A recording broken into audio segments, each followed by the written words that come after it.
executive of the Shish Mahal Group. He leverages his passion and leadership in the restaurant industry. He's an award-winning restaurateur, renowned for elevating culinary standards, earning prestigious recognition, earning multiple AA rosettes for the Shish Mahal. Hi, everyone.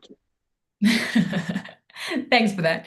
He's also an investor, an advisor, and a published restaurant blogger. He actively supports and guides new ventures in the hospitality sector. Please find out more about Asif and connect with him via his details in the chat on LinkedIn. Our next panelist is Gennady. I hope I pronounced that correctly. Gennady Goldenstein. He is the managing partner for Dynamic Ventures. He's also a product development and a food tech expert. Gennady, aside from loving pizza for dinner, has over 20 years of product development experience. He has driven innovation at Yum Brands International and Well-Built, excuse me. His expertise spans food, automotive, aerospace, and consulting at McKinsey, focusing on strategy and operations. As a managing partner, he advances tech-driven innovation in food service and hospitality. Please find out more about Gennady and connect with him in LinkedIn, where his details are placed in the chat. We have Lana Curtis, who's a senior B2B marketing and communication specialist at Eat Food. I hope I pronounced that correctly. She's also part of the Rising Food Stars group. She's an agri-food tech expert and passionate about scale-ups in sustainable food systems. Gosh, Lana, I don't know why you've made me all nervous all of a sudden. Laura has 16 years of experience. She specializes in sustainable packaging, agri-food tech, and works across FMCG, healthcare, and construction. She supports startups in marketing teams. She offers expertise in strategy, communications, and digital marketing. Her passion for plant-based food has led her to launch multiple pop-up food outlets in the UK. Please feel free to check out her credentials and connect with her on LinkedIn, and her credentials will be placed in the chat. Our next panelist is Michael Ingerman. He's the chairman and partner of Think Hospitality Consulting. He's also a restaurant and food and beverage sector consultant and an investor. He's based between Copenhagen and London and a partner in Think Hospitality Consulting, which is a boutique consultancy supporting restaurant and hospitality sectors. He is a board member, a trustee in food-based non-profit organizations such as Munka, which is 12 cooking schools for underprivileged youths in South America with over 5,000 alumni, which is impressive. Mentor, he's also an advisory board member in food and food tech accelerators such as the Rockstart Agri-Food. Please find out more and connect with Michael and connect with him on LinkedIn, and his details will be placed in the chat. Lastly, we have Ravi, who is the co-founder and Global Air Water Generation Initiative. He's also an investor, entrepreneur, and sustainability leader. He actively promotes the use of AI for food, leveraging artificial intelligence to drive innovation and sustainable agriculture, food security, and climate-resistant farming systems. As the co-founder of the Global Air Water Generation Initiative, he is committed to investing in and supporting sustainability and clean tech ventures. He has founded the Invest NYC Investors Forum to advance the India movement towards 35 trillion and economy by 2047. As a senior advisor, he champions investment in women-led enterprises and inclusive economic growth worldwide. Please find out more about Ravi and connect with him on LinkedIn, and his details will be placed in the chat. We've already mentioned Lana, we've already welcomed her. So I'd like to possibly look at introducing our four presentations this evening. And our first startup presenting will be Bizarrio, presented to you by Ali. Ali, if you are ready. Maybe while you're getting your presentation ready, let me do a quick summary of your organization and who you are. Bizarrio is the AI-powered operating system built for restaurants, not for IT departments. They help independent operators streamline back-of-house workflows, cut operational inefficiencies, and drive profitability across every shift With real-time command center and smart automations, Bizarro lets restaurateurs run smoother, faster, and smarter. Eileen, over to you. All right, thank you.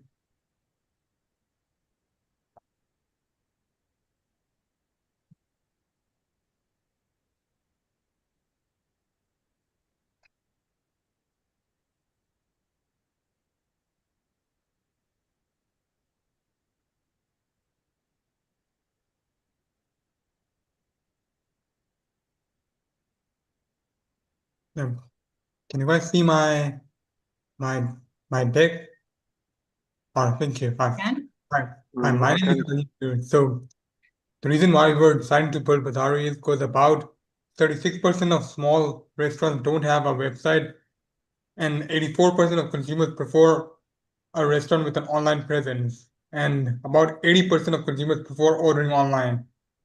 Why have you decided to go into this specific space? Because first of all, a seamless digital experience needs these following key features. And in a no-code website, Am I meant to see a screen or something? can you see my screen? No, I can only see you. Oh, is it? On Sorry, my one screen, I second. can see. I can see the screen. Thank you for mentioning. I'm not sure what's going wrong there. I can also see the screen. This is Gennady. So I think it's just a local. So it might be a local issue. It's a tab issue. So if you look up at the top, you switch between the gallery or between the speaker view and the screen share view. Okay, it's all good now. Okay, please continue. Sorry for the interruption. So the reason like we are designing to go with these specific features because this will make it easy for a non-technical restaurant owner who doesn't have the technical expertise to operate complex systems for like large franchises such as a no-code website, integrated online ordering system, a reservation management tool, a social media integration tool, and also a SEO marketing tool as well. What we're basically trying to do is we're trying to build an all-in-one web system which these large franchises have. Why? Because it'll also allow these small family-owned restaurants to also scale as well, and also allow them to keep their profits as well instead of wasting unnecessary food and spending their costs on fragmented tools. Currently, it's about a $60 billion market within the US with about a $1.5 billion service addressable market. The opportunity that we can potentially capture is about 150 million at the moment. So basically, like what sets us apart from our competitors is that we're basically like a niche focus and we're just targeting small, medium restaurants. Our competitors, they're a bit broad, like Wix, they're targeting all kinds of businesses. So is GoDaddy and also Shopify as well. Our strengths, so we're specifically tailored for the restaurants and food truck industries. Our weaknesses is that we don't have a huge brand recognition, but if we do get funded, we can also create our brand awareness as well. The opportunity is that as time goes by, there is like a demand for digital solutions in the food service industry and for small, medium businesses as well. The threat is like well-funded competitors like Wix and GoDaddy can have a more opportunity because they are more well-funded and we have pricing pressure from those well-funded competitors. I'm the founder, Ali Amir. I'm basically have a background in entrepreneurship, in strategic asset management, and launching digital ventures as well. I'm currently focused on like specifically solving problems within the food sector, and my vision is to basically focus on solving specifically within small, medium, and restaurants to ensure they also have the digital solutions to scale as well. Our current financial objective is to raise about 800,000. We are currently bootstrapped. And these are the pricing models we're going to offer those restaurants in. Basic at 50 for 1 to 3 locations, standard at 4 to 10, and then premium at 11 or more locations. That would conclude my pitch.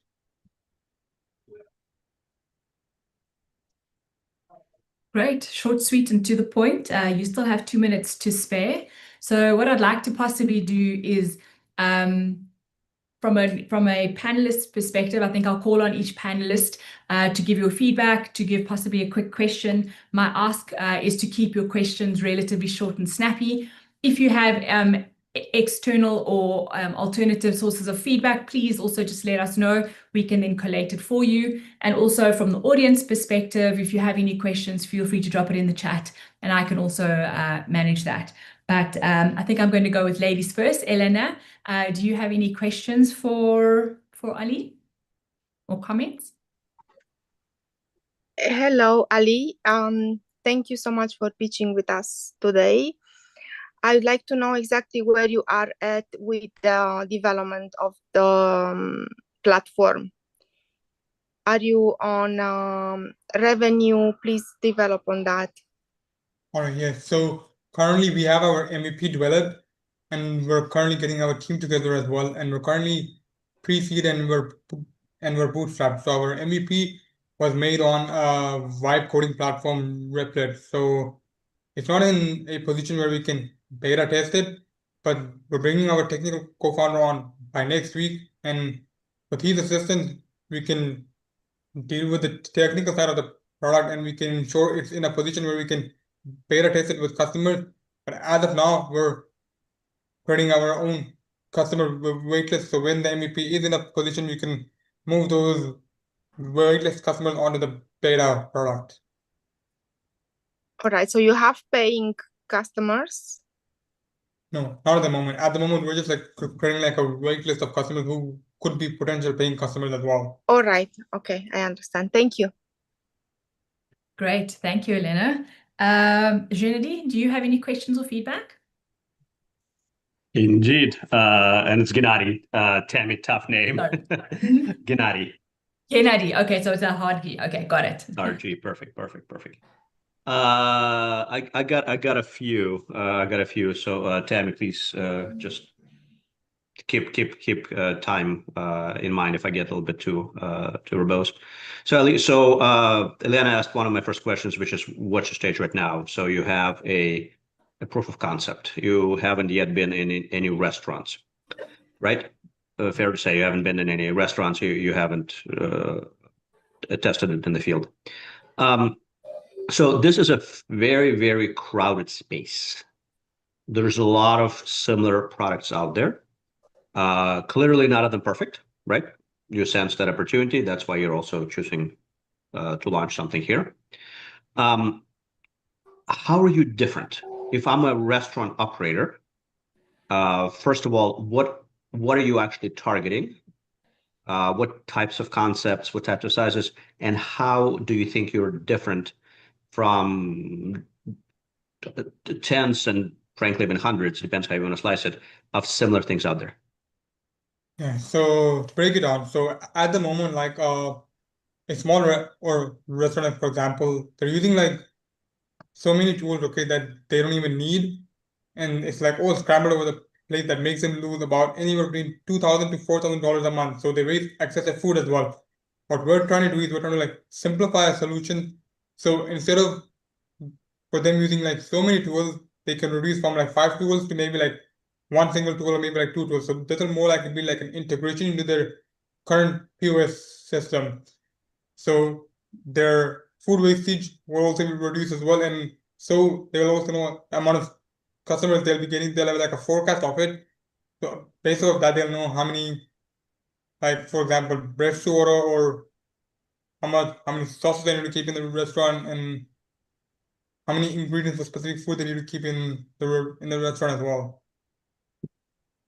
No, I get it, but there's already things out there that do that or integrate that, perhaps not ideally. So okay, I get it. You kind of have an all-in-one vision.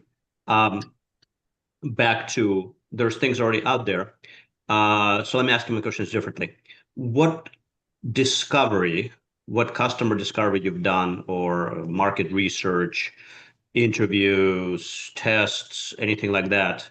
So to give you a confidence that your solution is needed in the market and there's enough customers out there that it's a good business. So we basically interviewed about 50 plus customers till now. And the problem they were having is that most of the small Indian restaurants were like immigrants and like single family, family-owned restaurants, okay? And some of them were using, as I mentioned, a lot of tools. Some of them were like mainly using like the old fashioned style, like where they're like using like notepads and Excel sheets and etc. But for someone who's using like, not Excel, like notepad, for them, it would be like a more efficient way to have a tool that is not that complicated, but also easy to use as well. Okay. So about 50 or so restaurants, got it. And are you targeting specifically Indian restaurants, or because you mentioned Indian restaurants, are you specifically targeting those types of businesses, or that was just where you saw opportunity to research? Oh, no. So we interview like restaurants of all type, like food trucks, like Mexican food trucks, like Chinese food trucks, even like Philly cheesesteak food trucks as well. Okay, understood. Got it. Last question, and perhaps a little bit too early. Yeah, I was going to say last question before I cut you off. Absolutely. And maybe Ali, it's too early, and if it's too early, just say so. How do you think you're going to acquire customers? What's going to be your actual go-to-market strategy? So would you like go-to-market strategy like if we're not funded, or go-to-market strategy like with funding? Yes. How are you going to get Bazario into restaurants and food trucks so you have paying customers? All right. So without funding, our strategy is like doing cold emails and doing also like drafting our own pamphlets and like going in person and giving it to the restaurant manager. And if we do get funded, we'll hire a sales rep to do that task for us, so we can like delegate it, and we as like founders and co-founders can focus specifically on the core product and like investing strategies. Okay, got it. No more questions. Really, my recommendation: spend a bit more time understanding the users, and if you have something to show them, do so as fast as possible. Get more and more information. You said 50. Get 250. All right, sounds good. Perfect, thank you. And I think also just to find a way to kind of develop yourself away from the really big POS providers, which would be incredibly valuable. Mr. Asif, do you have any thoughts, feedback, input possibly for Ali? Yeah. Yeah. Right. Okay. Ali, just a couple of questions, right? I'm a grassroots person, right? Grassroots restaurateur. So you're going to be targeting me, basically, right? So what pinch point and what pain point are you trying to relieve of mine, right? So now forget about all those big words and the fancy words. Tell me, how are you going to make my life easier? All right. I'm basically going to make your life easier by, for example, hypothetically, if you were like working 100 hours a week now by using notepads and etc., your 100 hours could be reduced to like 60 hours a week. You could be getting in potentially more customers as well. Maybe not like 100 more customers, but even like 20 more orders a day could make your life better, because 20 more orders a day is still like more revenue to the business.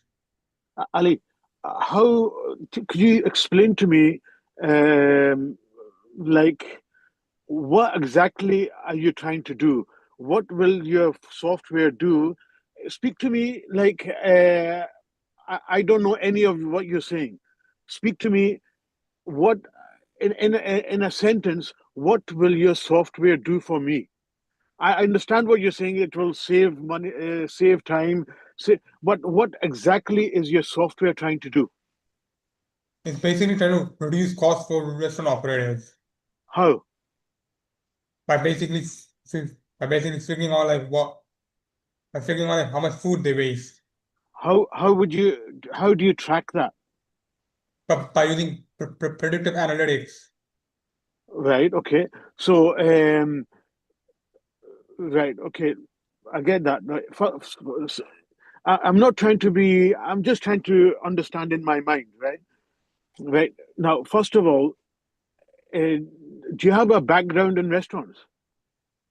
I don't actually. I don't have a background in restaurant. I have a background in like construction and heavy machinery mining. So this is something that's new to me.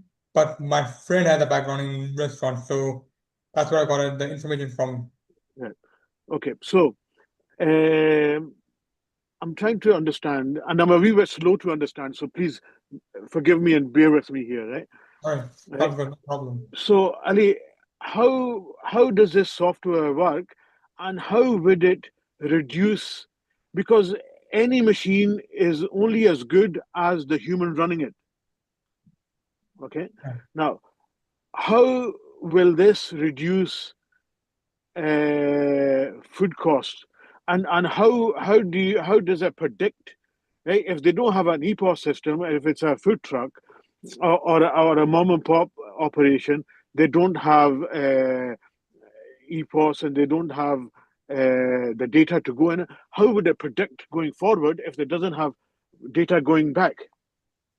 Oh yes, so basically you will have like a simple dashboard which you can go into like your vendor side, okay, which for example if you have like 5 vendors to select from, okay, to like buy your restaurant groceries, if then instead of like you competing to go to the vendors, you can go from whichever vendor is the most competitive with their pricing as well.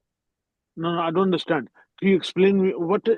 I'm sorry, but what are you trying to say? How does this work? Okay, you come to me, you've interviewed 50 customers, right? Prospective customers, right? But come to me like I'm a restaurateur, right? What exactly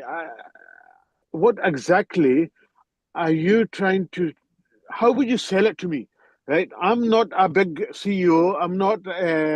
I don't have a family office. I just have a small dabba in Glasgow, and I'm selling some desi food. How would you sell it to me? So I think to just try and bridge that is just to kind of like, how would you take your technical expertise and break it down in simple language and to meet a family-run restaurant business on their terms? So how would you really just kind of say in plain, simple English without any technical speak, what is it that you're offering me? Am I doing that justice, Mr. Ali? Like simple words, like how would we like break the barrier with someone who doesn't know like what we're like doing over here? Yes. What? Yeah.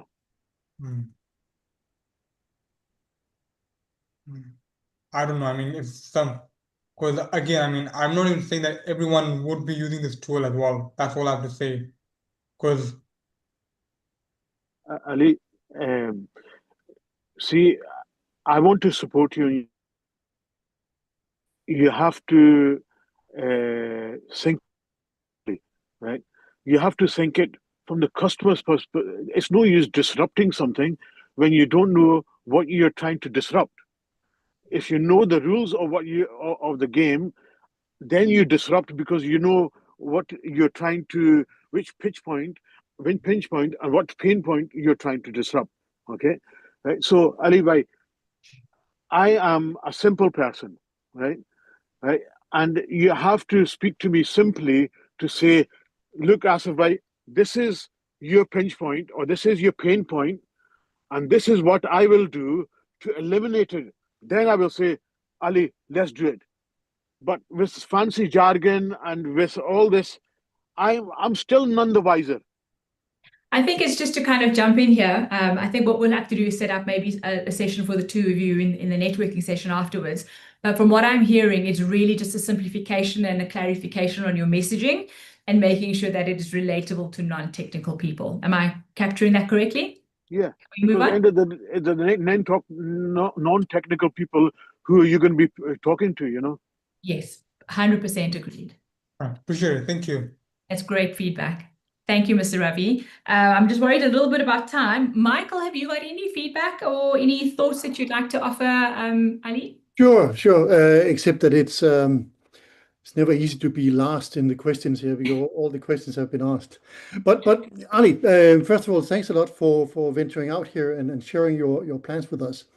I think that it's always brave to do that. And I must say that and don't get me wrong, I'm a bit confused also about what you offer. I think it might be a little deeper than what we just talked about, the messaging, because looking through your presentation and your pitch, it seems like you're trying to do everything, and you have this very, very broad scope with many touch points, because I think that restaurants potentially have many digital touch points, from back of house all the way to reaching new customers and following up and seating them in the restaurant, and there's so many things that of course you'll use digital tools. And I think you're also right that many of those tools are not optimal. So I think that is also well spotted. I just fear that you might be trying to do everything and then end up doing nothing. I was confused when you put Shopify in there as somebody to that. Yeah, that's correct. Yes. And then you talk about food waste, and you also talk about restaurant bookings. Each of these verticals, or whatever you call them, have really, really dedicated, very specialist providers of digital and systems solutions out there. And I think you might end up, if you're lucky, because I think it does take a bit of luck and hard work to sort of be able to cover everything. You might not be deep enough in any of them. So if I were you, I would also, following Gennadi's view here, go out and talk to some more people. I might even, if I were you, get a job in a restaurant and really see from the inside where does this, what happens really out there, because I don't think that a lot of smaller restaurants have the bandwidth and the time and even the focusing on things like food waste. You sort of try to middle along. I don't think there, and I think you'll find that it will be difficult to get a digital solution that will work and get it implemented properly and getting it to work in that setting. So I'm sorry if I'm a bit of a party pooper here with your system. I just think that you ought to focus more and really make sure that what you set out to solve, you solve that bloody well and better than everybody else. All right, really appreciate it. Thank you. Good luck. That's amazing feedback. Thank you, Michael. And Ravi, you are coming in last, just while we've got the 2 minutes to spare for Ali here. Yeah, very, very quickly, Ali. First of all, congratulations, because it's not easy to always pitch, especially when you're getting to learn.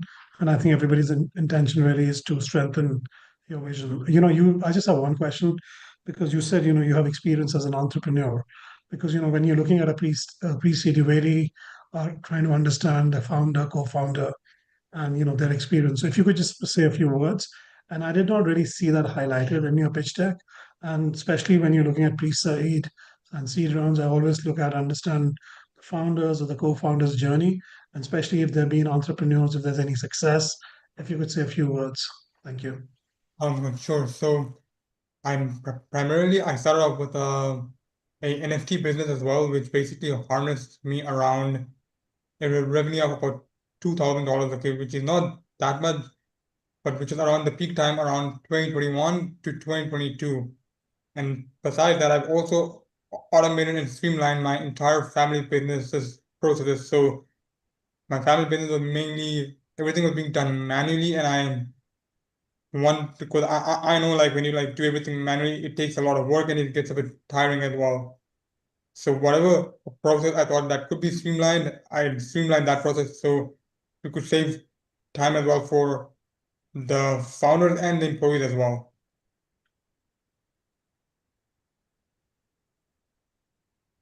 Fantastic. Thank you so much, Ravi. Thank you, Ali. I hope you found that the thoughts and the feedback and some of the challenges, I'm sure, this is all to push and to make sure that your presentation is as sharp and as single-minded as possible. So thank you so much. I hope that you found this part of the session super useful. And I'm going to call up our second startup presenting now. This will be The Joy of Wine, which is presented by Christopher Anderson. And this is a technology partner for the modern wine industry. They develop intelligent, intuitive SaaS solutions that help wineries, retailers, hospitality brands to streamline operations, ensure compliance, and elevate the customer experience. The presenter is Christopher Anderson, who is the founder. And over to you. Hello, hello. Thank you, Tammy. Thank you, Jamal, and the entire team at Pitch Lounge for this opportunity to talk to you about this very early stage company. I'm Christopher Anderson, the founder of Joy of Wine Company. We're here to transform a $450 billion global industry with AI-powered solutions that bring precision, pleasure, and profit. As a wine lover, I ask myself, why are customers so intimidated by the wine buying process? And why do so many businesses lose customers? Because the experience just feels disconnected. Despite our elegance and history, we all know that the wine industry is bleeding billions from inefficiencies. It starts with customer fear. Have you ever seen someone's face when they walk into a wine warehouse for the first time? I've seen someone walk out. Or they see a serious wine list. They literally just point and hope at the second cheapest bottle by varietal.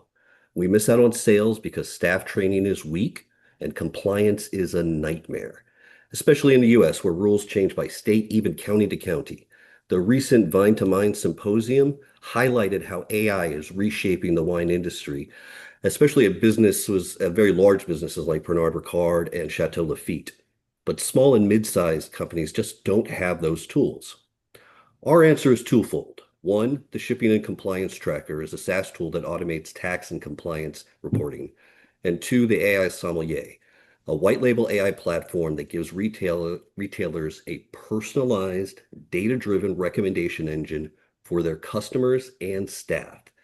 Together, these tools blend personalization, operational efficiency, and compliance confidence, helping the industry we love sell more wine and create better customer experiences. Last week on this very platform, Monica Elling said something very powerful. Says we must be customer-led in everything we do. That's why I launched the joyarchivist.com. It's just a poetic space for wine rituals and pairing guides, but most importantly, it's our test bed where we learn what excites wine lovers, what keeps them engaged, and how do they respond to AI recommendations. Internally, we run something called a revenue maximization strategy where we generate revenue from as many streams as possible with things like affiliate marketing from the very tools we use to run the company, like QuickBooks, 11 Labs, etc. These are just low effort, high margin revenue, but they create a flywheel of positive network effects where Joy Archivist drives the data, the early customer engagement, and early revenue that strengthens our B2B offerings. This isn't just an idea. AI Sommelier version 1.5 is live right now. You can go to the website and check it out. It uses a proprietary database to deliver personalized recommendations, and it's available now. Let's watch this video. Do your guests want endless choices? Or do they want the one? The perfect wine for their meal, their mood, their moment. The AI Sommelier makes that magic possible, delivering precise, personalized wine recommendations straight from your inventory. Your guest feels seen. Their glass is full. You made another memory. And another sale, yes. It powers your team. Yes, it streamlines operations. Yes, it is AI to connect with your customers. AI Sommelier 1.5 is live and already changing the way we connect people with wine. We're developing version 2. It's memory, voice, language, intuition. Coming soon. Joy of Wine Company. Your guests deserve the best wine moments. Explore now at joyofwine.ai. And beyond AI personalization, we're tackling the very boring but very costly problems of compliance and training. Our shipping and compliance tracker alone is saving the largest direct-to-consumer shipper on the East Coast $60,000 per year, priced at just $1,000 per license. U.S. consumers spend about $5 billion per year on wine that's shipped directly to them. If we capture just 1% of that market, it will generate over $10 million in annual recurring revenue. We will scale through industry partnerships. The Mind to Mind Symposium made clear that collaboration is the key to success. I bring a rare mix of wine expertise, technical skill, and business acumen. I'm using that extra expertise to solve problems that no one else is really tackling. In short, I am the unfair competitive advantage. We're pre-revenue, but we've already proven ROI with the shipper tracker. And in just 1 month and $0 ad spend, we've gained traction and rapid organic growth. As you can see, people are engaging. We've generated even a little bit of early affiliate revenue, $15 from Amazon alone. Not much, but every interaction feeds data back into the AI sommelier, strengthening its recommendations and insights, mirroring what Constellation Brands and Total Wine described at Mind to Mind. No one else has automated compliance tools, AI-powered personalization, and a consumer-facing test bed feeding real-time data back into B2B SaaS. Our proprietary enriched data set is built from TTB data and enhanced with tasting profiles, varietal metadata, and real consumer behavior. This creates a defensible moat that's hard to replicate and easy to scale. To accelerate growth, I'm seeking $500,000 for 15% equity. As emphasized at Mind to Mind, speed and collaboration are essential. We've already have the foundation of a proprietary wine database, a white label SaaS tools that are ready to scale, and a lean and efficient customer acquisition model. We project profitability in year 2 and over $1 million in annual recurring revenue by 2027. Perfectly positioned for Series A or strategic acquisition.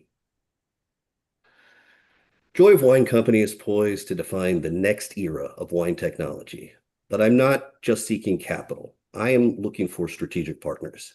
Together, we could establish the AI sommelier as the default wine recommendation standard globally and position Joy of Wine Company as a platform behind compliance, personalization, and growth for an industry that we love.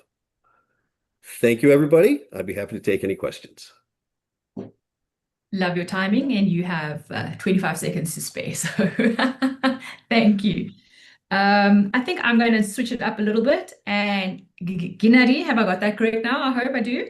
Have you got any thoughts, comments, feedback, or a quick question? Yes, thanks, Tammy. Christopher, great presentation, very polished, great flow. So as far as as far as the pitch itself, on point. Thank you. And all the highlights, but leaving plenty of room to deep dive into. So well done for a short pitch. Talk to me a little bit about the underlying technology under it. Anything that's proprietary? Anything there that's your developed, or is it just a really, really good library? The original database is not proprietary. What I have developed now, I've enhanced it so many times, it is now a proprietary database.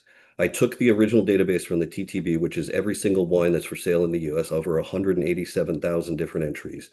From there, I enhanced it multiple times.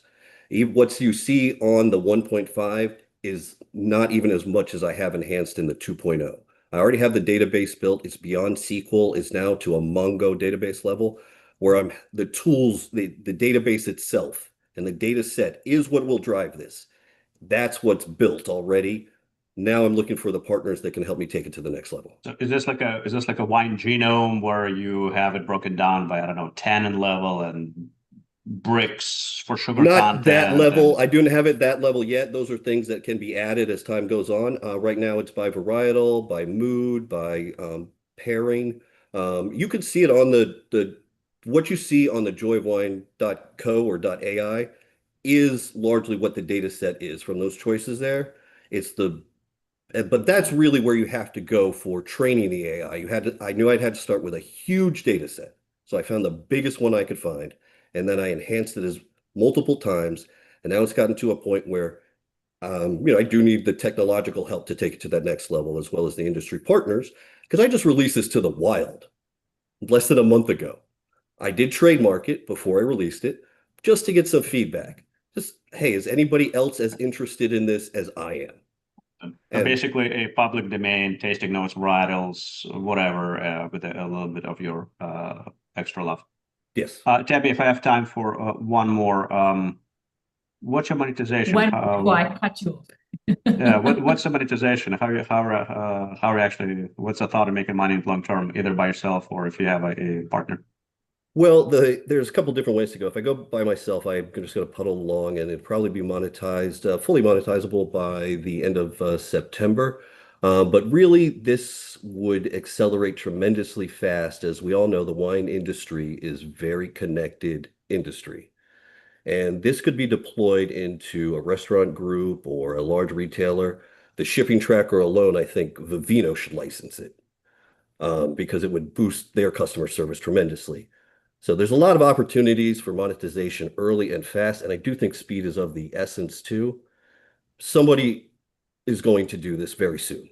Yeah, yeah, Christopher. So basically, the restaurant group would pay, not the customer or not the wine distributor. Yes, the restaurant group it's a twofold plan. Okay, I didn't understand the question. So let me answer it this way. It's a twofold plan. You're giving it away to the customers to completely free and use referral income from that. So they make purchases through wine.com or things like that.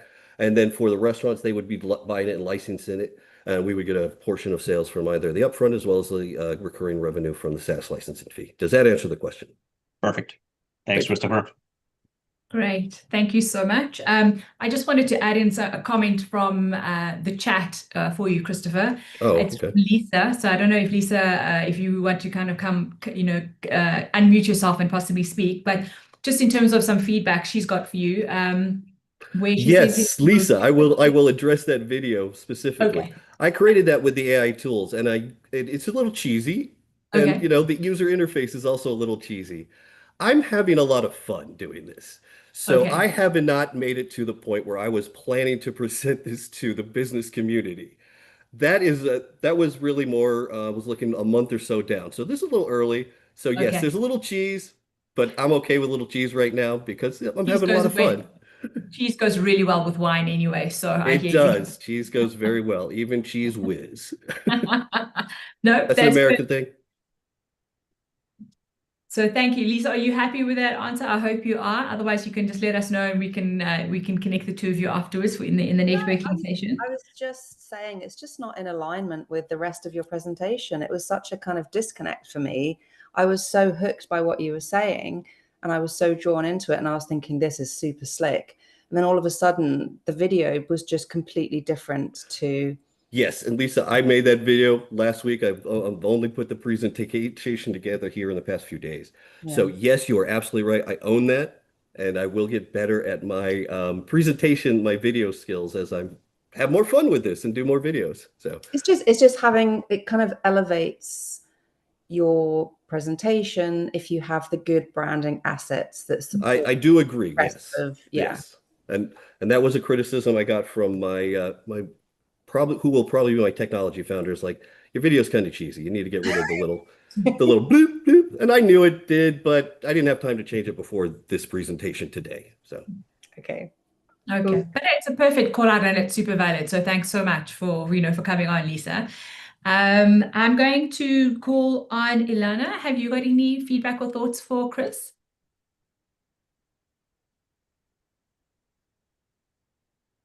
Yes. Hi, Christopher. So I have one punchy question. Are you planning to leave the sommelier without jobs in the US?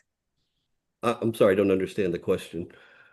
Are you planning to leave the sommelier without jobs? Oh, no, not at all. I see in the this as a US? tool. So let me explain this. There is going to be fear of the industry that this is going to somehow try to replace the industry. Not at all. I see this as a tool to make the connection between the customer and the sommelier better. Let me just give you an example of how I envision it. Someone would walk into a Duke's restaurant, whatever Duke's is, doesn't really matter. They would say, oh, I'm in the mood for fish and a red wine and asparagus, whatever they're having for dinner. The AI sommelier will already have the database and will know what the som himself doesn't or herself doesn't know because they've only been there a couple of years. They don't know the entire inventory. It will recommend a handful of bottles, 2 or 3, let's say. Then the sommelier will have that interaction with the customer, because you can't replace a sommelier. You can't replace the taste buds that a sommelier has, nor the trust that a som has with their customer. But you can make that connection better with technology. and people will confess their sins to AI. They will tell Google everything. So they will tell an AI SOM things that they would be embarrassed to tell a live SOM. That I want a $7 bottle tonight, not a $370 bottle, because people are embarrassed when they don't know anything about wine. As someone who's been in the industry, you've probably seen it. Absolutely. And then my question comes, this was my kind of an indirect question because I wanted to understand better the USP, your unique selling proposition, and how you would differentiate your tool amongst the others, because probably now everybody's leaving the ground and trying to build some AI application around everything and around the sommeliers for sure. So I have not. I created this to answer that question. I created this because I didn't find one. Oh, okay. I was looking for an AI sommelier, some, so I was like, nobody will had catch up one. with you. There's like Vivino has the customer ratings, and wine.com has Wilfred Wong's ratings, as well as the Wine Spectator, etc. You know all these things. I'm just telling you things you know. But I couldn't find one. And there's ChatGPT itself, but it's not specialized and it doesn't have the nuance that you really need. So I decided, I'll just make one then and see if anybody else thinks it's cool. In innovation technology, sometimes we have to be very cautious in how we tackle the market, and speed to market is something very important. And with the AI, probably now will be other solutions like yours that are prepared to hit the ground, and how you would build the barriers to entry, how you would stay firm in your position, and how you conquer the market as probably in 6 months, in 1 year time, there will be other players offering something maybe not that qualified that you are, but more flashy. And I agree with you 100%. Think about that. Absolutely. I believe that it is actually a shorter time span than that. I think it's really just 3 months. I really think if I had the right partner, someone who had the industry connections, because it's not a lot of money. I know the ask is $500,000, but it's not that much money that it takes to really set this up. Because it's AI, it's SaaS, it's software. It does not take a lot of money. It takes a couple of people who really know what they're doing. We could have in 3 months this up and running, and with the right industry partner, it would be deployed automatically and be ahead of anybody else because the data set is already there and the vision is there. It really that's what it takes, is just the right partner. Okay, so you get in the door, the foot in the door, but then how can you manage the relationship to make it long-term relationship and those customers to stay with you? Do you think as opposed to them switching to a different AI platform or things like that? Well, in that comes, you have to prove that you're worth it. I mean, that's what it comes down to in business, right? You'll have a SaaS contract, obviously, but you have to prove that you can actually do what you're saying. Play the game and offer partnerships. Yes, and that's the other part of the wine business that I do understand too, is that you have to do a lot of in-person enjoyment of the industry, let's say. And I'm very comfortable to do that. I'm comfortable being in person, making pitches and doing those things. I love wine. I have all the designations and everything. So yeah, I would love to do that, Elena. That would be great for me. Sounds like it's really just an opportunity to kind of bridge online and offline worlds with AI, just to make sure that everything is cohesive. Have I captured that correctly, Elena? I think she's frozen. Okay, so okay, that's fine. Yeah, thank you. Sorry, you were frozen for a sec. Go for it. Yes. Let's say not just the online and offline worlds, also between the wine producer and the consumer. There's an enormous gap there. And the wine producer puts their information on a bottle. If the SOM knows how to read the bottle, they'll have 80% of what's in there, 80, 90%. The customer probably doesn't know how to read the bottle here in the US, especially European wines. We just don't. We're not trained in it. We don't know it. The SOMs do. So it's not getting rid of that. So, there's just that gap, and we've got to fill that gap somehow. And customers are going to fill it themselves with AI, with ChatGPT. give them some direction. Perfect. Got it. Okay. So I'm just worried about time. Ravi, have you got any thoughts, input, feedback for Christopher? Yeah, because I do a lot of work on AI, so I have lots of feedback. But really, Christopher, I know that there's always time. We can always do a direct, but I really think it's a fantastic thing what you're building because to be very, very specific, very, very clear and targeted. I think that's absolutely great. So I also wanted to know with your AI, in terms of the model, are you also looking at agentic AI, and will this really become like a voice agent in the future guiding the consumer? Yes, that would be more of a third generation as opposed to a second generation, but yes. Can I finish my question? I'm sorry, yes, sorry. So the second question is really like on your comment about getting a customer, and especially with a situation which is an oversell of AI everywhere, it's always difficult. So what is your strategy to acquire the first customer, especially because once you get that, in terms of your GTM, whether it's inbound or outbound, and I do a lot of coaching in this area, right? So I just want to understand what is the strategy. And third, I'm really interested because you have something which is great. It's not really, you're getting some folks, users already coming in, and without spending a lot of money on your social media, you're still creating a buzz. So really interested to know what feedback are you receiving and how are you incorporating that particular feedback to enhance your journey? Thank you. Sure. I think I've answered your first question because I jumped ahead of you. I apologize for that, Ravi. I just get excited. But to answer your second question, my initial go-to-market strategy would be to start with, I live in Virginia Beach, Norfolk area. It's a fairly large city, but it's not a major wine city. But it would be to start with a couple of the high-end restaurants here that are wine restaurants. I worked at one, which is why I am quite familiar with the challenges they're having in the restaurant as well as behind the scenes at the wine warehouse. Not everybody does stuff like that with the shipping and things like that. But that would be the initial way that I would approach. I'm not, quite frankly, I'm not ready to approach restaurants yet. And I realize that. It needs to go to the 2.0 before restaurants are ready to really be involved, or the major retailers or smaller retailers, excuse me. So I'm not ready there yet for my go-to-market strategy. I'm still just playing feelers. Is this just creating a buzz? You asked about that. How the feedback I'm getting feedback of two very distinct kinds. One is an anti-AI feedback. People are like, don't bring AI into this, blah, blah, blah. So there's definitively that. But the other feedback I'm getting was said perfectly by my 25-year-old niece. This is a good use of AI. And that's it. As simple as it is, this is a good use of AI. I hope that answers the question. Judging by the nodding on the screen, it looks like it. So, great way that you're answering the question. Also, I'm just getting a little bit weary of time. I think we can speak about wine all day, every day. Mike, have you got any questions for Christopher?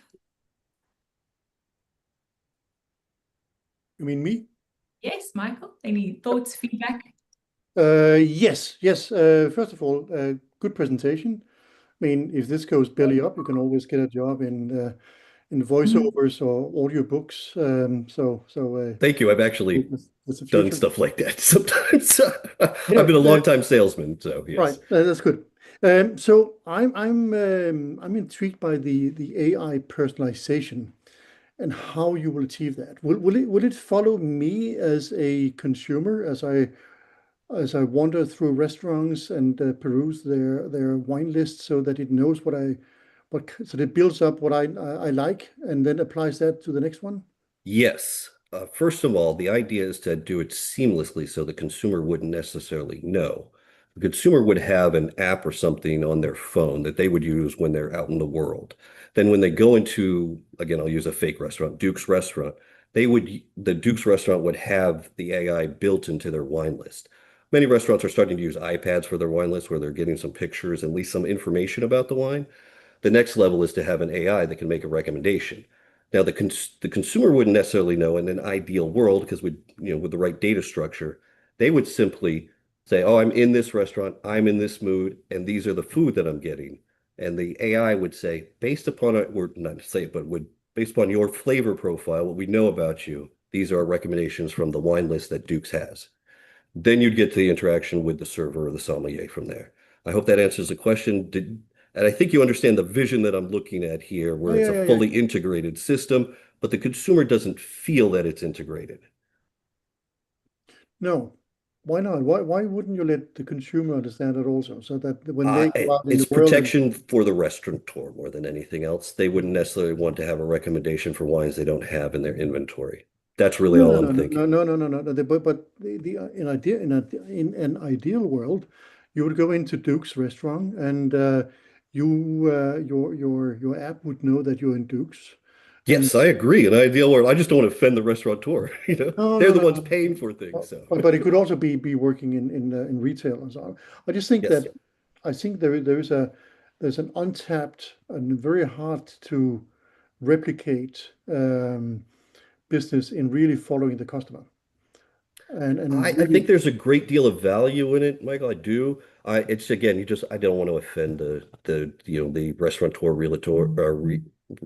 realtor. So as they're the ones who are really paying for it up front. So trying to balance that more than anything else. It is like Monica Elling said, customer led and customer first. As long as we do that, the other side will follow. Yeah.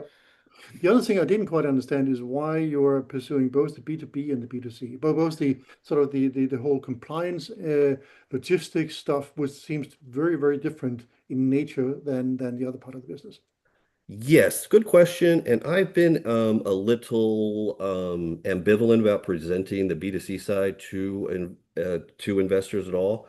I'm certainly comfortable jettisoning it. It was really just a way to generate revenue and get people to access the AI sommelier, as consumers are less likely to access a business-to-business site. That's really all it was. But I'm not, materially wed to it in any way. The compliance piece is just a tremendous ROI. That company, they were using Sovos, and they were just unhappy with it. They are Vivino's largest shipper in the U.S. They were using Sovos for their compliance, and they get the CSV reports from Vivino, and then they'd have to clean them up and change them into Sovos's platform, and then they get them back from Sovos and send them off to the States, and it was very cumbersome and time consuming for them, on top of them not being happy with the process and expensive. I took one look at it and said, this is just a database, I can do this. So I built a customized one for them that's not nearly as good as what I have on the website now. It is super easy. You just put the CSVs in there and press a button, and it generates your reports at the county level. That sounds nice. Okay, good luck with it. Thank you. Thank you so much.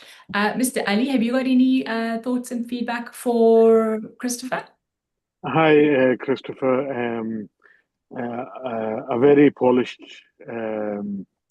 presentation. A couple of things. How do you plan to monetize firstly your AI site, and a quick bit of feedback. I was on your site and I did a quick nosy around, and it didn't show me any results. I did that equally same thing with 3 sites in the UK, with Vinissimus, Somify, and Ivan, and I just put down I want to eat steak, and this is what they recommended. So just some feedback that your site maybe needs a wee bit more work, but that's just as a feedback as a customer, So. Steve, I will own that. Absolutely, it needs more work. I have not put it out for commercial use at all yet. I just put it out as something to see if people were interested in. So I own that it does need more work, 100%. As far as monetization, that was your first question. I wanted to answer that. There's 2 ways that I see monetizing that. One is simply referrals for recommendations to other suppliers, wine.com in particular, as they have an affiliate marketing program that allows us to make sales without having to hold any inventory or having to hold any licenses. And for a SaaS company, making 1 to 6% on a referral is perfectly fine. We're not being driven by that revenue. That's just extra revenue for us to help develop the B2B sales. That's really where the monetization comes in, is by licensing it directly to the restaurateur or the retailer, so that they can sell more wine in their inventory and connect better with their customer. That's the direct monetization point, is through the B2B SaaS. There's an indirect through the referrals for the customers, and I would just give it away to the customer base as an app or the web app like it is now. Just generate a better referral service through it. And it does need more robust technology. The user interface is, in a word, craptacular. Thank you. Thank you. Love your answer. And I think also just have a quick check in the chat. I know Gennady has got some thoughts and feedback for you, so have a look at that online in the chat, and then you guys can also connect afterwards. I'm sorry, Gennady, I'm killing before the end of the session. So I'm going to move over. Thank you so much, Chris. Awesome. Thank you very much. Lots of interest, and you've definitely got something that has lots of potential, because people seem to be really engaged and interested in it. So thanks for that. So moving on to our third startup for the evening is Beverage, presented by George Rowley, and I know his son is standing there and supporting him as well. And this is the future in beverage drink covers, which is for hygiene, for anti-spiking, for anti-spill, MBPs, which is a mini personal billboard. And it is also a marketing, advertising, sponsorship, and collectible tool. So George, who is an investor and a brand owner, over to you. Hi. Hello, everyone. Thank you very much. Sorry, just before you jump in there, a quick jump in there. I need to just kind of call out that this is a split screen presentation, and there are some aspects that are recorded live. So we are trying some new technology here, and please bear with us while we try this new format. Sorry, George, now over to you. Great. Thank you very much. Thanks, Tammy. I'd like to thank Pitch Lounge for the opportunity. From my perspective, I already have a business. I've been in the drinks industry for 30 odd years. I own 2 drinks brands. My background is I legalized absinthe back in 1998 as a category.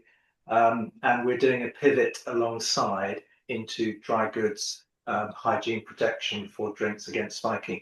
The guys, we've done a video, so we're going to run that. That'll do the pitch, and then that means I won't be rambling on too much, and it'll cover the basics precisely. And then I can hit you with all the questions, hopefully answer them as you need. Thank you.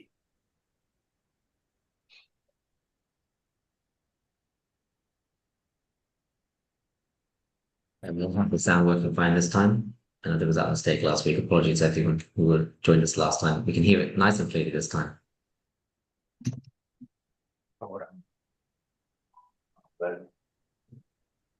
Hi, my name is George Rowley. I legalized absinthe in 1998. I own 2. That's correct. Great thing about technology.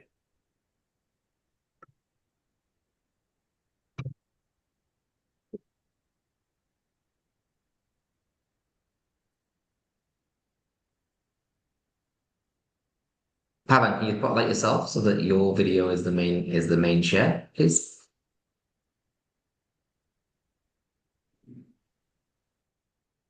What? Can you repeat it again? Share your screen again with the split screen, and then spotlight yourself so that yours becomes the main screen that's sharing, please.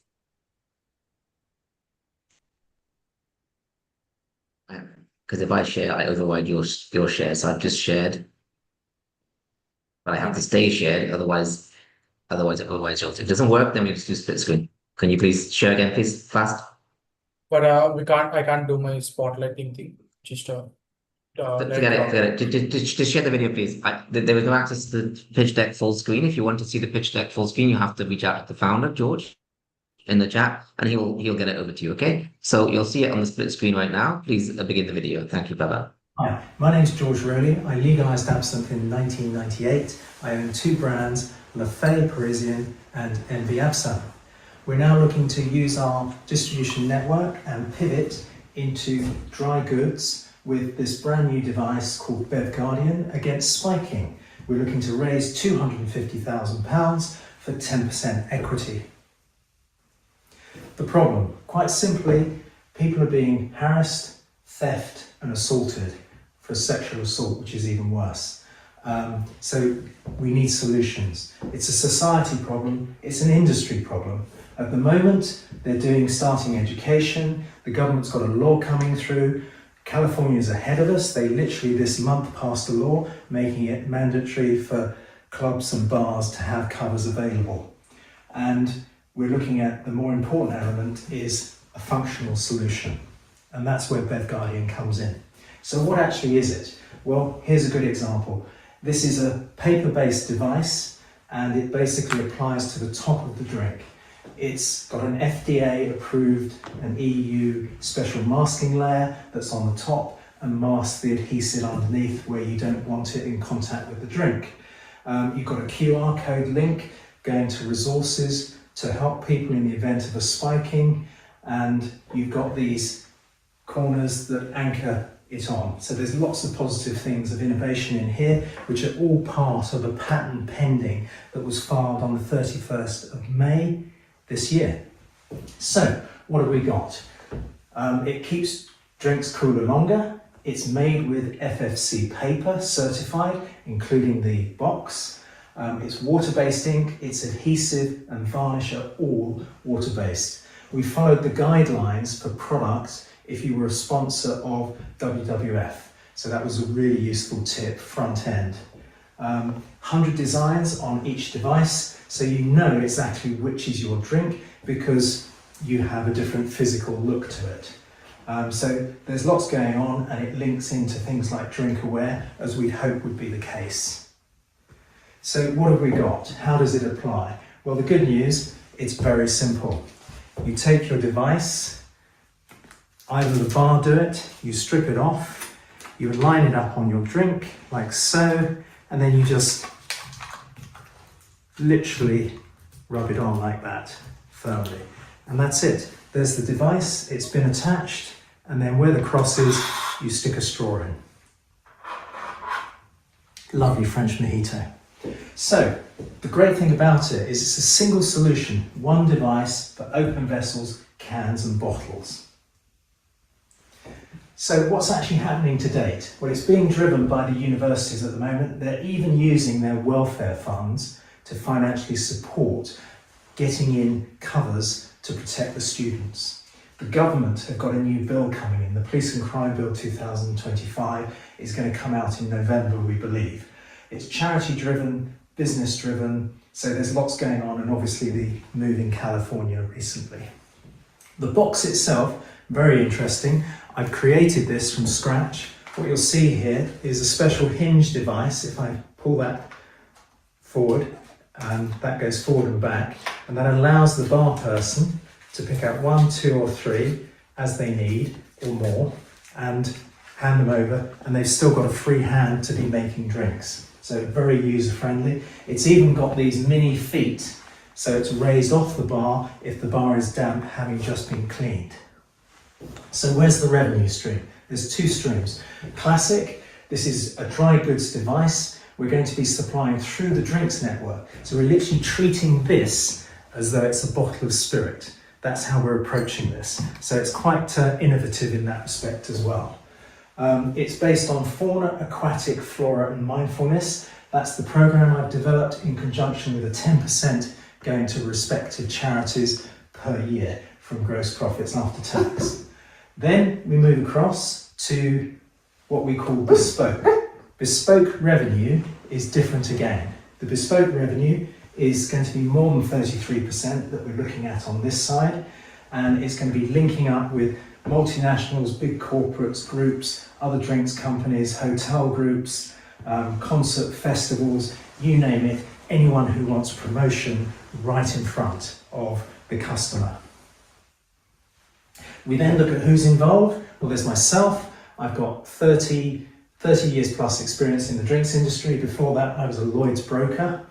We've then got Jane, who used to be Global Asset Management, a compliance officer, and then Elena Regan's been with us for over 20 years. We've got a really solid team, and we've got Will Rowley's just joined us, gives a nice young element to the team.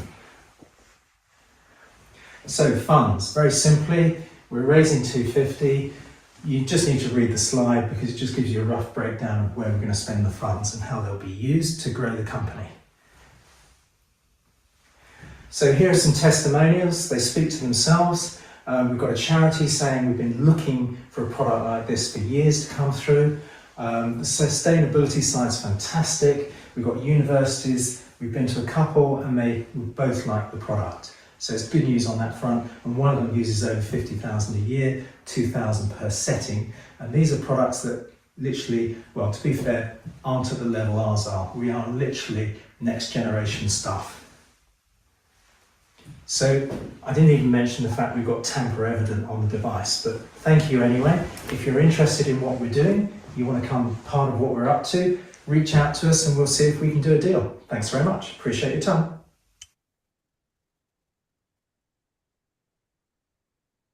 That is awesome. Thank you so much, George and Will. And I think I'm going to jump straight through to questions because I know the chat is quite active. But also what I want to do is I also just want to kind of bring in Mr. Ali. I think you've been keeping the tail end of the questions. So I think I'm going to let you go first. And if you have any questions for George and Will. George, my daughter was going to Barcelona last week, and I was just talking her through when you're in restaurants or clubs, guard your drink. And she said, oh, by the way, don't worry about that. My university gave us these drinks covers to put on your drinks.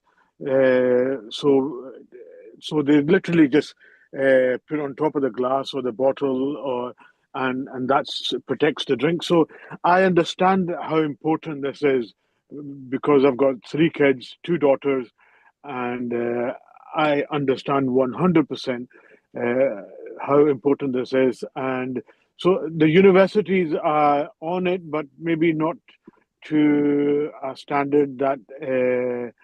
But I think this market is huge, and there's a lot of people supplying. But I think what you're proposing is good and good and honourable, and I wish you all the luck.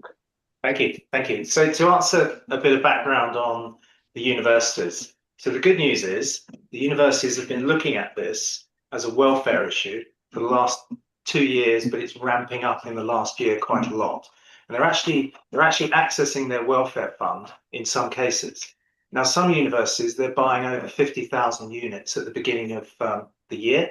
And the feedback we're getting is that the new freshers coming in are even more attuned to the problem since COVID and everything else. So it's all about hygiene, but definitely anti-spiking. So my eldest daughter, she was spiked a couple of years ago. She's just finished university, probably about 2 years ago.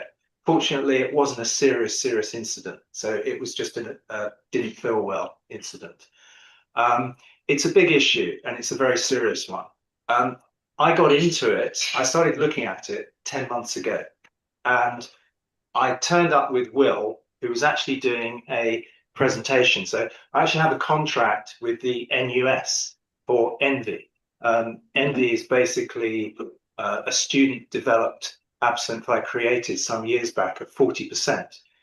My main product is Parisian at 68%, but I didn't think it was appropriate for students.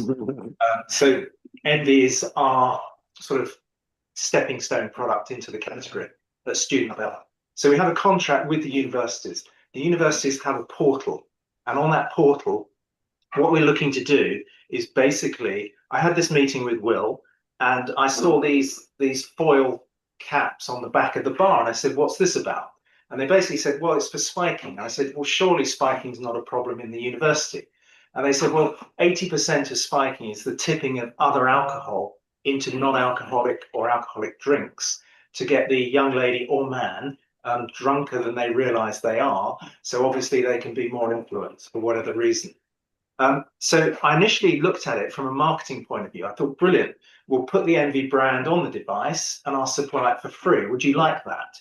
And of course, the guy said, that'd be brilliant. Yeah, of course we would. Because as a spirits company, I have a marketing budget per case. So I could formulate something that would encourage a purchase plus an additional free product. So I wouldn't only just sell more cases of Envy, I'd sell Bev Guardian because we do a third off. They're going to come in basically 3 packs like this. So we'll give them 1 for free, and then they buy the other 2. So they get a third discount on it. So we can do things like that. So the idea was originally from a marketing point of view. The more I looked at it, I realized how serious this was as a problem. And the more research I did, I didn't like what was in the marketplace. I did not like it. And it turns out that a lot of the universities don't like them either. And they don't like the material they're made of. And they don't like the fact that they've got glue on the underside the whole way through. So if you lift the existing products in the market up, they are completely glued on the back. And that's a big issue. It doesn't matter what you say the glue is. No one wants drink to glue contact. So there's nothing in the marketplace at the moment, apart from what we're about to do, that deals with this problem. Because I own 2 brands, I've always been curious how all my products are made. So for example, each of these, so this label on Parisian, if I just zoom in on this, so this has lots of stuff going on. It's embossed, it's got hot foil. There's lots of technology going on here that I'm fully aware of from printing companies. So I basically had a meeting with my printer, who just happens to have probably the biggest tech printer in the UK, just happens to be the case. And he's got some amazing kit on it. And I literally went down the line. I said, okay, I know what that does. I know what that does. How can we incorporate all of this into making a much better device? The key point was actually the masking of the glue.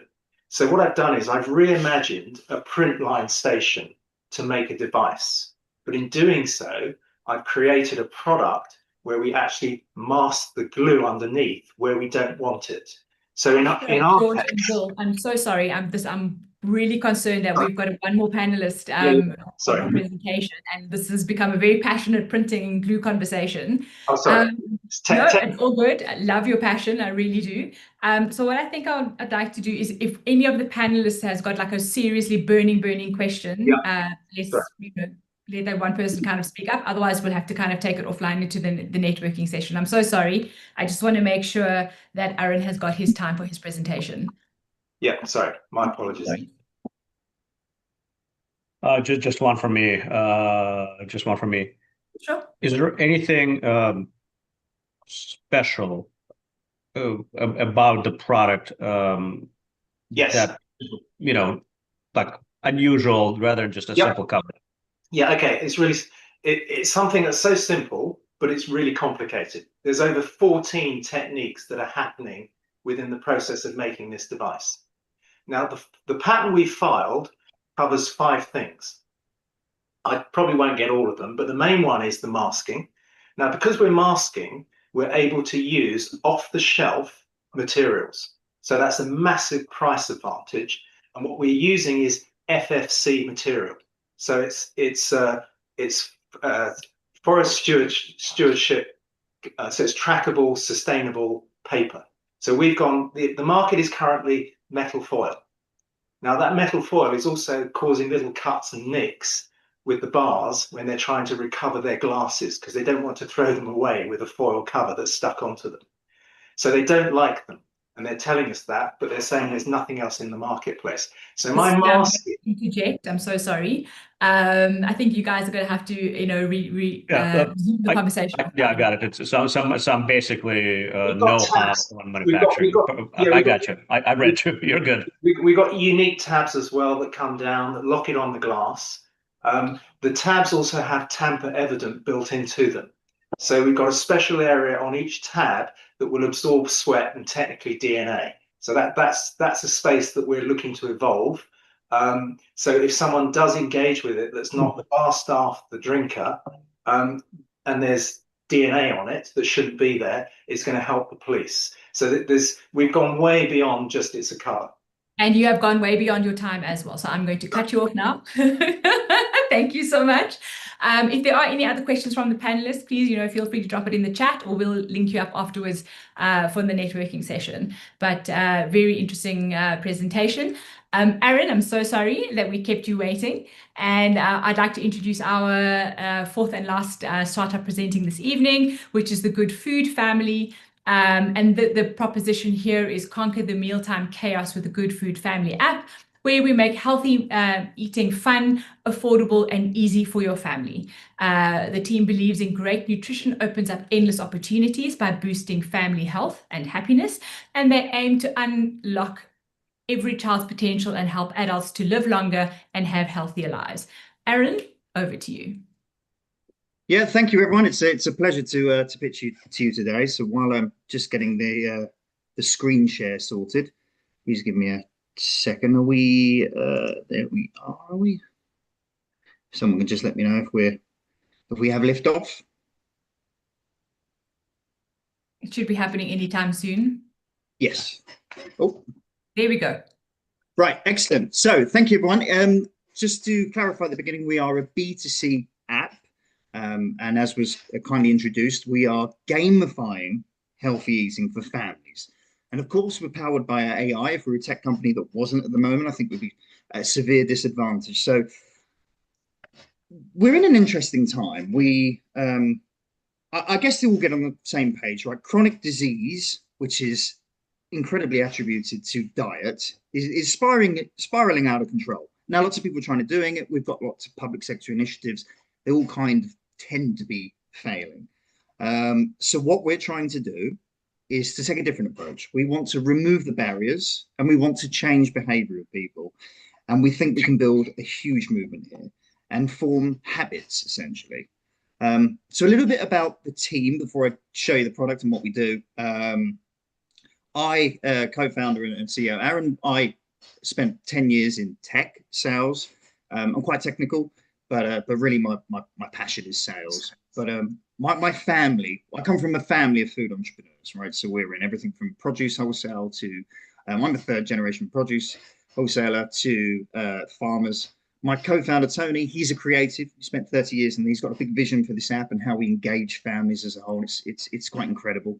And we have a fantastic CTO who's very much on the forefront of AI and a very active board who cover food, education, and technology. And I'll come to why that's quite essential later. So to talk a little bit about our traction. So what we're trying to do here is change behavior. BJ Fogg came out with a model of behavior years ago that was ability times motivation. So what we couldn't do at the beginning is do everything. So we released an MVP in October, and we looked essentially to try and remove some of the barriers to families to healthy eating. This was time, cost, convenience. So we created an AI meal plan. And acquiring customers hasn't been a problem. We've got great early traction. We've got 5,000 monthly active users, 50K in annual revenue. Now that's not, I want to be quite clear, that's not annual recurring revenue. Some of that is premium ad revenue, but we've got the traction. We've got people. We know there's an issue that people want to solve. But the challenge we had at the beginning was, how do we make this sticky? How do we make people come back? So what we're doing now, our version 2 that's going to come out for beta in September, we're gamifying this. We're going to actually reward people, families, for eating healthy. We're going to make this part of their lives. And so our vision really is from tens of millions of families from Melbourne to Kansas City to engage with our app daily as a companion. We want to build the Duolingo of family nutrition. And we believe we can get to that £1 million annual revenue within a year. Mm-hmm. So just to go through the problem, because I want to make sure that we're quite clear, it's the value that we need to drive to consumers that we're interested in. We know there's a problem, right? Obesity, overweight, these rates are exploding. They have been for some while in the UK and the US. There's a big market there. People want to change it. So what we did before and then after our MVP and when we had users is we spoke to a whole bunch of families, a whole bunch of users, and 68% said, well, we want to eat healthy, but it's just too expensive. They were wrong. 55% said they don't have the time. We also believe they're wrong, but we have to try and find a way to persuade them. And we also found, by analysing a cohort of 30, their receipts for what they spend on food each week, they're actually overspending by £80 per week. If you transfer that over a year, that's the cost of a holiday. That's the cost of the disposable income that they've lost for a while. So let me tell you about the product. Our version 2, we're going to introduce agentic AI. We're going to remove all the friction for people, and it's going to be a family-based thing. So families will create nutritious meal plans based on our database of over 800 recipes, all proprietary. They'll create the grocery list, and using AI and integrating with supermarket product and pricing APIs, we will show them exactly how they can avoid overspending each week and still eat healthy. It can be done. And using the agentic AI, we're then going to cut the friction of how they actually order that food for delivery. Something that would take 3 hours will take 3 minutes. And guess what? Every time they do that, they save money, they log their meals, they track the nutrition, they reach their targets. They're going to get points. They're going to get rewarded. And those points will then translate into real-world prizes. We're targeting family experiences, Legoland, Disney, View. That's where we want to go to. And we're slowly building up those partnerships. So I don't know what this red line is. Sorry, that must have been me drawing. That's an accident. But just to consolidate what we're saying, right? So we're building a habit-forming app. We're going to be using agentic AI and real-world rewards. And families are going to use it and they're going to eat better. They're going to build great habits. And on turn, they're going to unlock the disposable income that they had before. This isn't just low-income families. This is middle-class families that had more disposable income before COVID. We all know what happened. And they can have that overdue holiday. There's a great big market out there. I can really share these, but there's millions and millions of families, and we believe we can get to a decent size share in 5 years. We believe we can do a million in annual revenue next year. That will grow to 10 by year 3, and we're going to get to 50 million by year 5, with our expansion into the US, into Canada, into Europe and Asia. Our business model is a diversified stream of revenue. So we're not just relying on subscriptions, but we're going to do lots of tests on when to introduce paywalls and onboarding. But we'll get ad revenue from free shares. But the interesting thing here is the affiliate revenue. We will, from the brand rewards that we give, get a kickback. But also, if we're pushing orders to supermarkets, we're going to look for 1 to 2% commission each time. And if we get this right, we'll be pushing tens of thousands of orders per week. Our go-to-market stage 1, as you'd expect with a B2C app, we're going to really double down on organic growth, UGC, referrals. We're creating AI agents to continuously scrape the organic side and give us that basically that information that we need to create the right content. But here's the interesting thing. When we get to a certain level, we're going to go B2B2C. We're going to leverage our board, who runs a network of 200 multi-academy trust CEOs with schools. That will give us access to 100,000 potential customers quickly.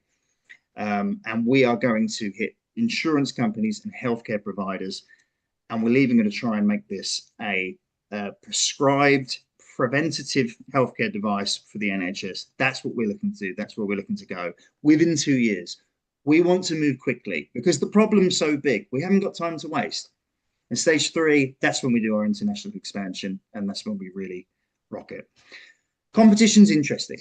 We've got obviously our nutritional apps, as you expect. Our kind of moat against them is we're pitching to families. It's quite unique. Typically, all these nutrition apps, they just do to adult single users. We're trying to make this a game. But the thing I guess that keeps me up every night is I always get a call from someone saying, well, this foundational AI model, they've just done this. You can scan your plate and get your calories. You can do this and that. That's fine. I'm not worried about that. We're going to leverage that technology. That's on the assumption that every family wants to use one big AI assistant for everything. They can't give rewards. They won't gamify like we're doing. We're creating a completely unique experience, and that's where we're going to win, and we're going to leverage the technology that they create. And so there's a number of reasons why we will succeed. We're going to help people save money. We're going to reward people for doing healthy things. We're creating a brand, not just an app. We've got this set of cartoon characters that we're going to make everywhere. We want to see them on food products. We want to see them as something you relate to: healthy eating, healthy living. And so finally, we're raising 600K in investment. That will get us the 12-month runway. With that, our expected outcome is to get to the £1 million annual revenue. We're going to spend about half of it on development and operations, and then nearly half of it on growing and getting that customer base we need to succeed and get us ready for a big seed round to go international and get this right. So thanks, everyone. I appreciate that. And I'll open the floor to questions. Thank you very much, Aaron, for the slick presentation. I think I'm going to go with Mr. Ravi. Have you got any questions, thoughts, feedback? And honestly, personalization of AI is the future. And I think that's where everybody is moving towards. And I think you very clearly, some of the presentations today are very much aiming to that. And you are touching a very, very critical piece, which is family and health. And I think everybody knows that that's going to be the focus, because if you're looking holistically as a family and really are, creating something which is a critical solution, I think it can be very, very interesting. And I'll be more than happy to do a bilateral. I'll book a calendar thing and understand this. But definitely it's, it has to be curated very strategically. It can come from a P2G perspective also, if you see, where the health ministry can come in and say that, let's dive in. I mean, we are in US and we know what Maha's doing. I know there's a lot of back and forth on that, but definitely anything which makes the family right now. And, in my book, we really criticize the way food systems are across the world. Yes. And the way around marketing and advertising of the food system is done. It's extremely unhealthy. And I think it's great that many people are calling it out. But I think what is not coming through clearly is a solution. And I think this is something which I really find it fascinating. I had a lot of questions, but I know many people have. But I will definitely reach out. Or, I put my coordinates here. It'd be great to get a one-to-one discussion on this. But again, congratulations. Well, thank you very much, Ravi. I appreciate that. And I agree with everything you said, I think. So fantastic to speak. Thank you, Ravi. Elena, have you got any questions or feedback for Aaron? Yes. Great pitch, Aaron. Really enjoyed the graphics and branding. The images are so straight to the point and in style and uniform. It's a great example for everybody here to see. I can say there is no flaw. Everything is perfect, is rare. So congrats for that. Overall, it looked very well balanced in terms of what must come on a pitch deck and what can come on a pitch deck. So again, you nailed it at that as well. Regarding the business model, I just have a question out of curiosity. Did you look into grants? Because there will be out there so many programs supporting these initiatives, as Ravi said. This is something everybody's talking about, but not really effective solutions or implementations are coming out, but they are so slow. So probably you should be able to access some grants and non-dilutive grants, especially to support your acceleration. Yeah, that's a great point. So we originally raised a 100K family and friends round, and then we were awarded a UK government grant to continue our MVP. So that was interesting. So we've already been awarded one, and you're absolutely right that there's quite a lot out there that we could potentially unlock non-dilutive. So we're always on the look. You could go and check Innovate UK, because I know that's the one we got. Yeah, we got a smart grant, so it was interesting. Yeah. I mean, in that category where you are, I think you can even access about £1 million for sure. Oh, that's really interesting. Well, thank you. I'll look at that. Yeah, actually, we can also talk about that if you would like. Oh, yes, please. It sounds like an offline conversation where you can flesh out all of the possibilities. Absolutely. Excellent. Thank you so much, and good luck. Great. Michael, have you got any thoughts and feedback for Aaron? I'm just going to press you on time. You've got 3 minutes. Yes, I will do this very quickly. First of all, congratulations. What a great idea to be working on, and what a great quest. I just want to highlight that. I mean, I've been involved with something similar at times. I'm really quite humbled by by the challenges that are inherent in this thing you're working with. Somebody called Impact on Urban Health, used to be Guy's and St. Thomas's Foundation, put aside 30 million quid to combat inner city childhood obesity a few years ago. I was working with that. They set up something called Good Food Fund, and to develop the whole infrastructure and the sort of the entrepreneurial ecosystem around that. What they also did was they invested quite heavily in understanding what really are the barriers to families living healthier lives in reality. And if there's one thing I could encourage you to do, is really to invest almost in some anthropological research and really embedding yourself or somebody else in some of these families that you're going to target, to really understand what are the barriers that they're facing, because it's not as straightforward and it's not as linear or rational as we might think. So I think that would help you a lot to get this right. But good luck. That's really interesting, Michael. And perhaps if you don't mind, I could follow up with you after. Please do reach out. Yes. Yeah, that's made me quite curious. So thank you. Cool. Perfect. Thank you, Michael. Ali, have you got any thoughts or feedback for Aaron?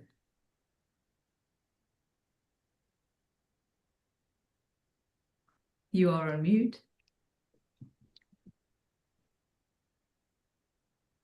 You're still muted. Okay, in the interest of Aaron, I love it. Healthy eating, and it is a personal passion of mine.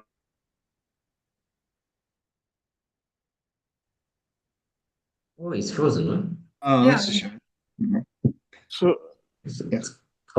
it's a passion of mine, right? But like what Michael was saying, I think the pinch point and it's not as easy as I think you need to find the underlying reason why families are doing what they're doing. You've got a fantastic product and you've got a very noble cause. There's no doubt about that. But like what Michael was saying, I 100% agree with him. There is underlying reasons which you need to find out. The mums or the parents are working 2 jobs. There's some things that you cannot logically. You can say that doesn't make logic sense. Why are they doing that? But they do it, right? Just like why I was overeating. It made no sense. Why I would eat on the way home and then eat dinner again. It made no sense. There's no logic to it, you know. But there was a reason. There was a reason somewhere along that needed to be addressed. So I think you've got a fantastic product. You've got a very, very, very noble cause.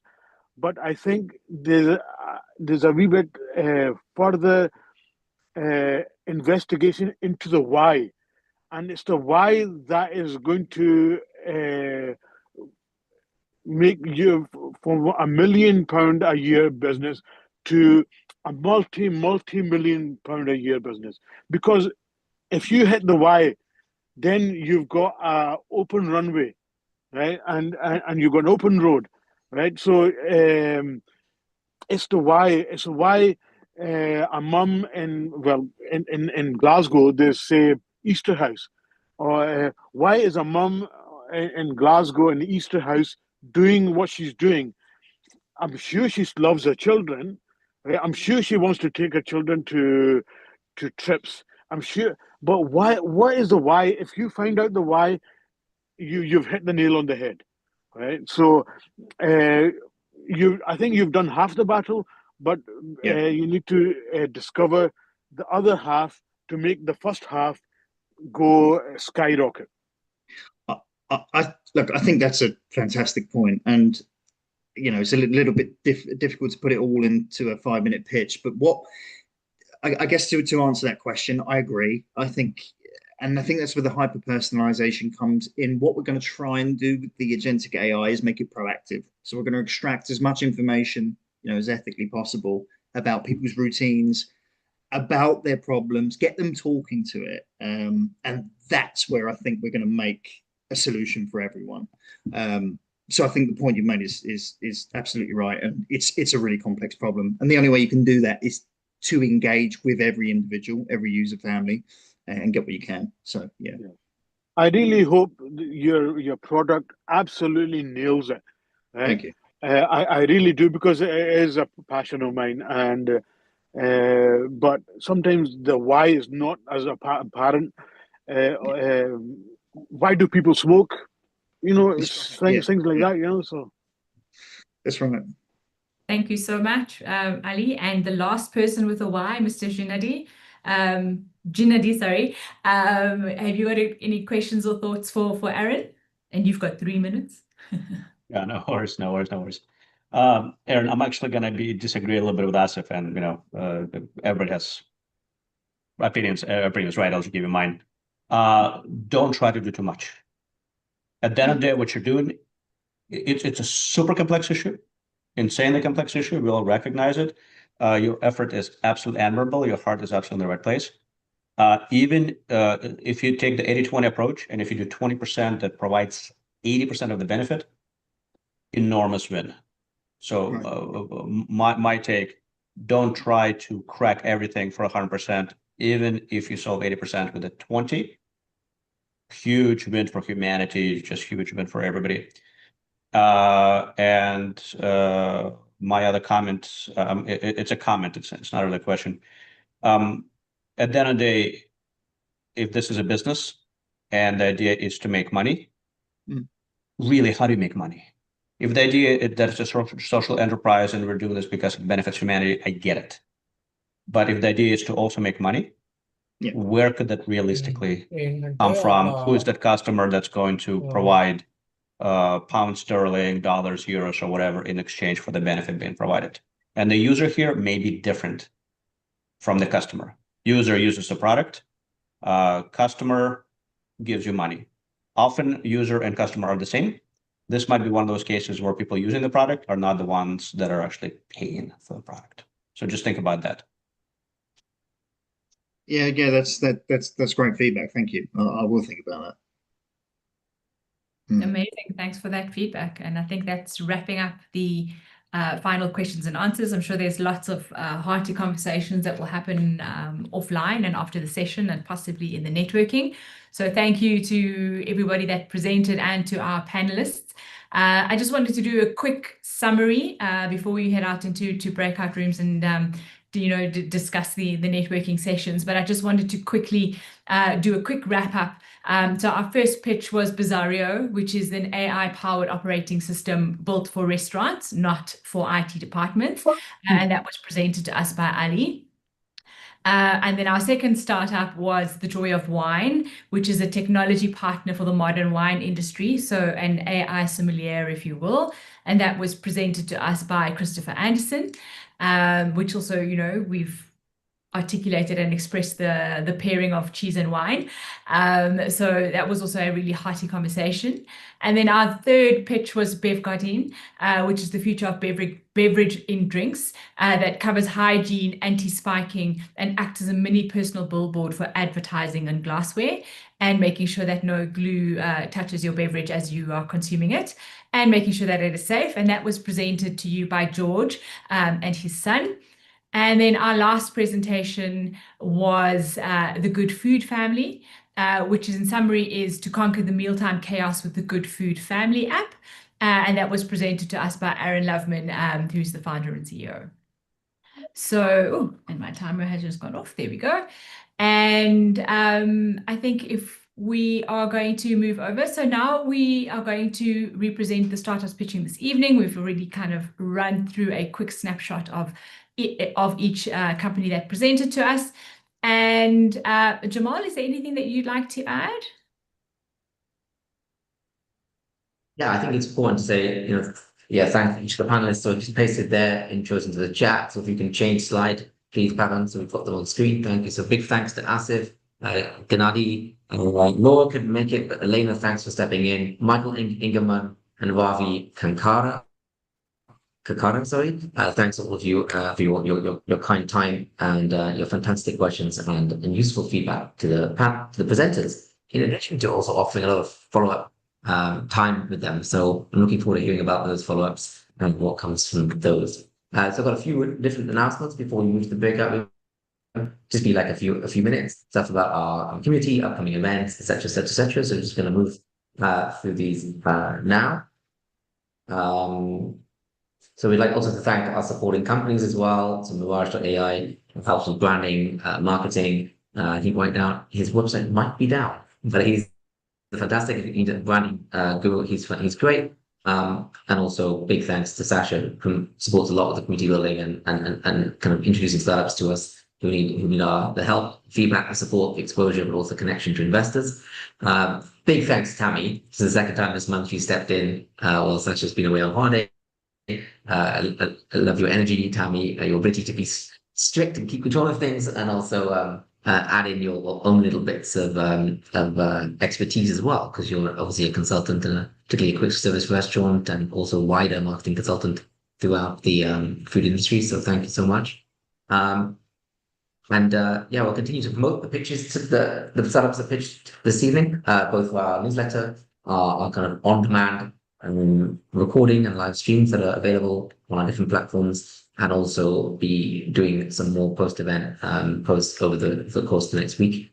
And if you're interested in joining any of our events, before we move on to the next event, if you're interested in joining any of our events, we've got events in drinks focus, we've got events on more kind of food science, and we've also got ag tech events coming up. So do reach out to us if you're not quite the same as what we saw today, but actually today was quite an open, broad church in terms of who we take on the pitch, and a lot of our other events are more specific to geography or subcategory and so on. So you'll see that now. Our upcoming events we're kicking off with our 10th edition in the Foodpreneurs Collective Pitch Lounge series. This is our Africa edition, taking place on the 14th of August.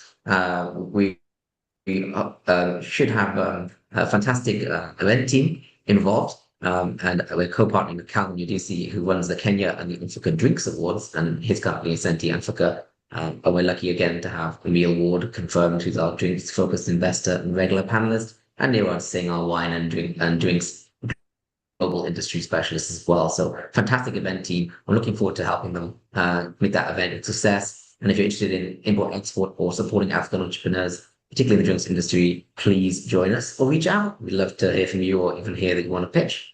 Yeah, or you know someone that might want to pitch. We've also got a few more events happening in August. So this is just a quick run through. We've got the next one actually will be the AgTech Asia or AgTech Global event taking place on the 20th of August. And then we finish up the month with a food tech pitch lounge, which will be geographically focused on the Latin American region. It's one that we haven't done a lot of work with before, so we want to work with them. We've already got a panel largely built, so reach out to us if you're interested there. September, we go Dubai focused. We're going to have these 3 events that month, our kind of in-person networking events, our feedback guidance events, and then also our Men of Food and Beverage Pitch Lounge, which is hybrid on-site, usually at the expo site at Dubai World Trade Center, but usually upstairs on a side venue. So yeah, there's a lot coming in Dubai, hot news off the press. And the full lineup and details on those events will be posted the next 2 or 3 weeks. We're also part of a big expo in September. We're not going to announce it or say which expo that is yet, because we want to make sure that everything's up and ready, but there is a big expo happening. We are the pitch event manager for that expo, as well as the sales and marketing partners. So information on that will come in our next newsletter in the next 10 days. If you're not already in following our newsletter, check out our website, pitchdown.net, scroll to the bottom or fill out the pop-up and you will get that information. Yeah. Moving on. So yeah, interested in any panelists, pitching or sponsor opportunities, you can just email us or check out our website. A lot of those landing pages are also available there. And I think that almost brings us to the end. Yeah, thank you everyone for joining. panelists, there's your landing form if you want to join our panels. We have some more like feedback guidance events where you don't necessarily have to be an investor. Today, all the panelists were investors, but some of our events, you don't have to necessarily be an investor to be part of our panelist pool and panelist community. So if you are curious to be involved in and we do weekly events now, so there's lots of opportunities to be involved. So go to pitchlounge.net/panelists or email me if you have any questions. It's a very short form, like 3-4 fields, and then I just know that you're in my database and you're interested in panelists, and we can like filter and get back to you. Yeah, we've just launched a few other things as well. We'll put some links in the chat shortly. But yeah, that's a thanks from me.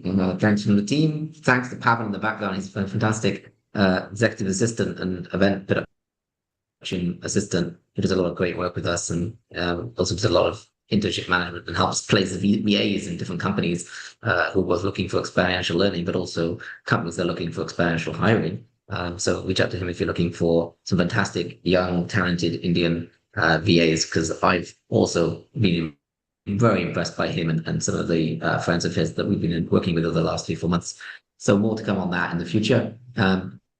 Yeah, that's the team. That's the event. Thanks for joining us, everyone. And please stay well, stay safe, look after each other. Thank you. Keep supporting each other on the entrepreneurial journey. Thank you. Thank you. Thank you. Thank you, Rana. Thank you, Jamal. Thank you. Thank you very much. Excellent. Thank you. Just turning off the live stream, I'm going to open the rooms just now. If it's a bit new to you, the breakout rooms, please, we can support. So you'll find it on your command tab. It should be on that main command tab.